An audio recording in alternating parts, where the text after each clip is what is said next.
Voy a contar algo que me pasó hace ya más de 30 años, cuando yo no era más que un mozo flaco como un alambre y mi hermano Juan era el más avispado de los dos. Estábamos en el Pago de la Ciénaga, cerca de Rosario de Lerma, Salta. Tierra de cardones secos y noches heladas, de esas que te calan hasta el alma. Fue por el tiempo de la cosecha del maíz, según recuerdo, que viví la noche más terrorífica de mi vida. El patrón, don Ernesto, nos había mandado a hacer una vigilancia. Nada del otro mundo, unos baguales se habían escapado de la majada y andaban sueltos por el monte, revolviendo los alambrados del vecino. Teníamos que pasar 2 noches seguidas en el puestito viejo que había en la loma, al fondo del campo, para ver si los veíamos pasar o escuchábamos algún alboroto. El puesto era una ruina total. Había paredes de adobe agrietadas, un techo de chapa que cantaba con el viento, y un olor a tierra húmeda y a encierro que nunca se iba. Pero para 2 gauchos jóvenes como nosotros, era como un palacio. La primera noche fue tranquila. Nos llevamos lo necesario para hacernos unos mates amargos, unas empanadas de carne y la vieja escopeta de Juan, esa que tenía la culata gastada de tanto apoyarla en el piso. Contamos historias, nos reímos de los perros del patrón que se asustaban con su propia sombra, y al rato el sueño nos venció. El monte se puso oscuro y silencioso, solo con el canto del grillo que se escuchaba de vez en cuando, y el lejano aullido de algún zorro. Pero la segunda noche, esa fue totalmente distinta. El aire estaba pesado, como antes de una tormenta de verano, aunque no había nubes. Hacía un calor tan sofocante que se te pegoteaba en la cara. Ya bien entrada la madrugada, cuando la luna estaba alta y blanquecina, iluminando los cardones, algo nos despertó. No fue un ruido fuerte de algún golpe. No, fue un llanto de bebé, y juro que ni bien lo escuché se me congeló la sangre en las venas. Un bebé, ahí, en el medio de la nada, a leguas de cualquier casa. Juan dormía a mi lado, y al escuchar el ruido se incorporó de un salto, con los ojos abiertos de par en par. ¿Escuchaste eso, Víctor?, me preguntó, con la voz temblorosa. Yo recuerdo que asentí con la cabeza. Estaba tan asustado que no podía hablar. El llanto venía de afuera, del monte, justo detrás del puesto. Y no era un llanto fuerte, era más bien un lloriqueo finito pero constante, desesperado, como el de un chiquito que tiene hambre o frío. Pero había algo que no cuadraba. A mí me dio la sensación de que alguien estaba imitando a un bebé, porque sonaba raro, un poco distorsionado, como si estuviera modulando la voz. Juan agarró la escopeta y se levantó. «Vamos a ver», dijo, tratando de hacerse el valiente, aunque pude ver cómo las manos le temblaban un poco.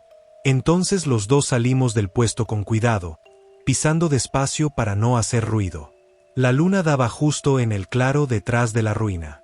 Y ahí, a unos 20 metros, donde el monte empieza a espesarse con chañares de hojas amarillentas y tuscas pinchudas, vimos algo. Era un bulto blanco y pequeño, tirado en el suelo, entre las piedras y las espinas. Y el llanto del bebé salía de ahí. Nos acercamos poco a poco, con la respiración contenida y el corazón en la boca. Cuando estuvimos más cerca, a unos 10 metros, el bulto se movió. Y fue entonces que lo pudimos ver mejor. Era un bebé, como de unos 4 o 5 meses, envuelto en una manta blanca, sucia de tierra.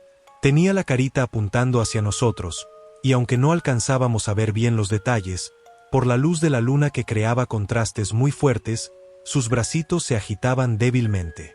Seguía lloriqueando, con ese llanto que todavía me pone los pelos de punta porque, repito, no sonaba del todo como un niño, y me atrevo a decir que tampoco como un humano. Juan apretó el cañón de la escopeta, y me preguntó con un hilo de voz. «¿Qué hacemos, Víctor? Esto no puede ser. ¿De dónde salió? No hay nadie por acá». Yo no sabía qué decir. Mi cuerpo me gritaba que ese no era un bebé, que saliéramos corriendo hacia el puesto y nos encerráramos hasta el amanecer. Pero mis pies estaban clavados en la tierra. Y el bebé seguía ahí, llorando, solo, entre la oscuridad del monte salteño. Lo que vino después de eso, todavía me da escalofríos. Juan, Con esa valentía que a veces lo llevaba al borde del disparate, dio un paso adelante. No puede estar solo, Víctor. Algo raro debe haber pasado para que terminara acá, pero es solo un chico, dijo, y su voz ya no temblaba tanto. Pareciera que en ese momento Juan se había obligado a creer que eso era un bebé normal. Pero yo estaba cada vez más seguro de que no lo era. Aún así lo seguí, pero con el cuerpo tenso como un alambre de púas. Cada paso que dábamos hacia ese bulto blanco, el lloriqueo se hacía más intenso. Demasiado intenso, como si estuviera justo al lado de nuestra oreja, aunque todavía estábamos a varios metros. Cuando estuvimos a unos 5 pasos, la luna dio justo sobre la carita del supuesto bebé. Y ahí fue cuando vi algo que me dejó horrorizado. Sus ojos estaban abiertos, pero no reflejaban la luna, no brillaban. Eran como 2 pozos negros, hondos, sin fondo. Y no lloraba con la boca abierta. El llanto salía de él, pero su boquita estaba cerrada, apretada, como si estuviera conteniendo algo. Era un lloriqueo sordo que no venía de sus pulmones, sino de más adentro. Me hizo recordar a esos muñecos que vienen con sonido adentro. Juan se detuvo en seco y sin apartar la vista del bebé, me susurró: sus ojos. Y por primera vez en mi vida, oí miedo puro en su voz. Yo no pude responder, si es que tenía que responder algo. Mi garganta estaba seca como el lecho del río en verano. Y mientras nosotros estábamos sin poder movernos, el bebé, o lo que fuera, dejó de llorar de golpe, y el silencio total se hizo presente. El monte se quedó tan mudo que hasta los grillos callaron. Y entonces, sonrió. Pero no fue una sonrisa de bebé. No era esa sonrisa torpe e inocente. Era tan ancha, que los labios se le habían estirado hasta casi llegar a las orejas, y dejó ver una hilera de dientes puntiagudos y putrefactos. Pero lo peor estaba por venir. Ese crío abrió grande su bocota y se echó una carcajada con una voz que le cambió por completo. Era gruesa y rasposa, como la de un fumador vicioso. Juan retrocedió un paso y levantó la escopeta, con los dedos temblándole. El bebé siguió riendo sin parar. Y entonces, como si no tuviera huesos, empezó a levantarse lentamente. Se incorporó, apoyándose en sus manitas y brazos flácidos. La manta blanca se le cayó un poco, y vi que su piel estaba arrugada. Extremadamente arrugada, cual piel sumergida en el agua por horas. «Corre, Víctor, corre», me gritó Juan, y dio media vuelta, empujándome con fuerza. No hizo falta que me lo dijera 2 veces. Salimos disparados hacia el puesto, con el corazón queriéndose salir por la boca. No miré atrás, no me atreví. Pero sí pude oír un ruido seco, como de ramas quebrándose, y luego, un silbido agudo y cortante, que nos perforó los oídos y nos hizo correr más rápido. Llegamos al puesto y nos encerramos adentro, atrancando la puerta con un tronco podrido que encontramos. Juan apoyó la escopeta en la ventana, temblando, y se quedó mirando hacia el claro. Yo me senté en el suelo, con la espalda contra la pared de adobe, tratando de respirar, pero el aire no entraba. Los ruidos habían cesado. Afuera, solo se oía el viento y el crujido de la chapa. ¿Lo viste? ¿Lo viste, Juan?, logré decir, con la voz hecha un trapo. Él asintió, sin quitar los ojos de la ventana. Eso no es un bebé, Víctor. Es una cosa de otro mundo. Y nos quedamos así los dos, en silencio, hasta que el alba empezó a pintar el horizonte de un gris pálido. Cuando salió el sol, nos animamos a mirar afuera. Fuimos al claro, armados hasta los dientes y listos para salir corriendo de nuevo si las balas no funcionaban. Pero ya no había nada.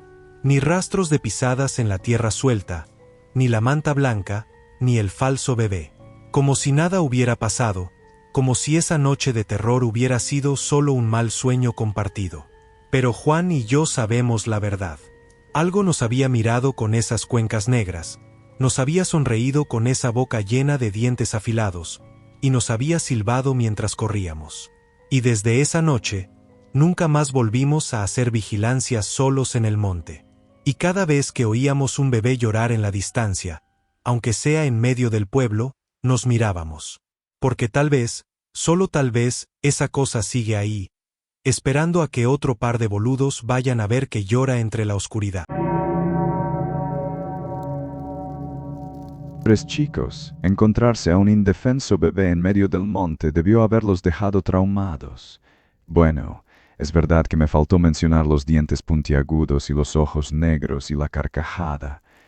Yo le hubiera ofrecido una mamadera, con un poco de agua bendita dentro, claro. Si llegaste hasta acá es porque el video te gustó, así que regálame un pulgar arriba y una suscripción.